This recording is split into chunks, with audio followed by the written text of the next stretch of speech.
everyone. Welcome to our final week of Introduction to Early Childhood. It's been such a pleasure getting to know all of you. I hope I get to see some of you in future courses.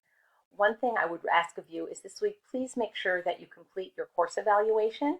They are anonymous, as you know, and they're really important to me because that's how I get to be a better teacher, is when people give me feedback like I've been giving you feedback.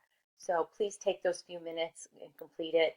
I'd really like to see 100% participation in that, and it doesn't require a whole lot of time, but it's extremely helpful for me to be able to reflect on my practice and to make this class better and better. So for week 6, you're going to be reading chapter 5 and chapter 6, which are about teaching standards and also observing and assessing young children. One thing about teaching standards to keep in mind are there are 2 different kinds of standards. One kind of standard is a program standard, like the accreditation standards from the National Association for the Education of Young Children, NIAC. The other kind of standards, like the Common Core standards or your state's early learning and development standards, are child standards, what children should know and be able to do. So it really is important to keep in mind when you're looking at standards, are they program standards or are they child standards? Even experienced teachers sometimes get a little bit mixed up with those. So it's just something to make sure that you're aware of what kind of standards you're looking at and discussing. And then with regard to observing and assessing young children, in reading some of your observations, some of you really do a very, very nice job with observing. You are able to, I think I commented on many others, do that really nice verbal snapshot of what you see, and then gather all of that information to form your ideas about what you think that means. And you will see more about gathering information from multiple sources and using that to design instruction and the importance of that. And that's part of the cycle of intentional teaching, that we are constantly in that cycle of observe and assess, use that to inform instruction, and then observe and assess some more. So it's that ongoing cycle that helps us inform our instruction so children can continue to meet more and more developmentally advanced goals as they go along.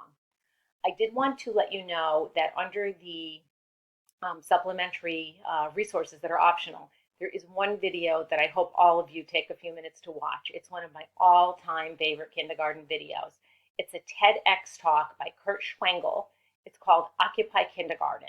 It's funny, and I'm sure you'll really like it. So if you don't have a chance to look at any of the supplemental resources other than that this week, just make sure you take a peek at that, because it will be well worth your time looking at that.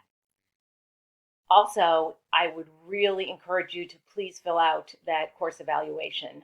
It's super important to me to be able to make the course better, and I can't stress it enough. So this week, we're going to have a discussion about assessment, about what it is, why it's important, and any current issues, and also talking about the different kinds of assessments there are. You're going to be looking at authentic assessment, traditional, formal, informal, formative, and summative, and also considering considerations when assessing a child with a disability. And I'll give you a hint.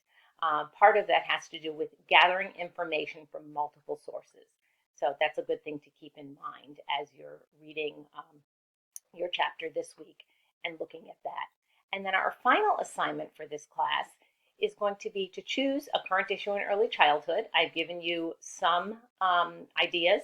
If you have another idea that isn't on the list, feel free to reach out to me and have me approve an alternate topic. I'm open to suggestions, and I'm sure you can come up with some really interesting ones that aren't on the list if you are so interested. These can be topics that really resonate with you, that you would like to explore a little bit more. So I hope you enjoy being able to do that. Please know that there are no late assignments accepted for week 6. So if you have any outstanding assignments from week 5, you need to get them in by Saturday at midnight, as well as any and all assignments from week 6. I can't accept anything after midnight on Saturday. I need to grade everything and get your grades in to the registrar's office. If you have any issues or problems over the week, please feel to reach out to me. I think many of you know that I will respond to emails very, very quickly, and I can always set up a time to talk either during office hours or at a time that you and I find mutually agreeable. It's been a pleasure getting to know all of you, and I wish you all the best of luck. And I look forward to learning with you in this last week of our class. Have a great week and a happy Labor Day.